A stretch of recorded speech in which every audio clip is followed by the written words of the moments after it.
হাই friends, চাব পাৰে আমাৰ গুৱাহাটীৰ অৱস্থা পুৰা বানপানী হৈছে। বৰষুণ কিনকিনীয়া বৰষুণতে এনেকুৱা পানী হৈছে, গোটেই ৰাস্তা পানী।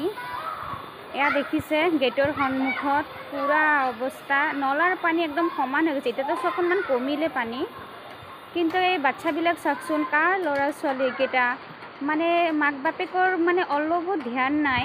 বাচ্চা ক'ত গৈছে, কি কৰিছে।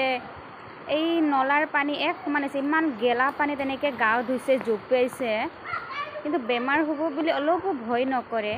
একচুৱেলি মাক বাপেকবিলাক চাব লাগে, অকণমান নাচায়, এইবিলাক ধ্যানেই নাই, বুজিছে না গাইজ।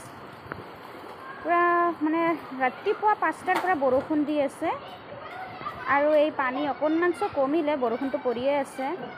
এতিয়া চাওক এনেকুৱা অৱস্থা, কি ক'ব আৰু, মানে মানুহবিলাক নহয়, বাচ্ছাৰ ওপৰত ধ্যানেই নাই।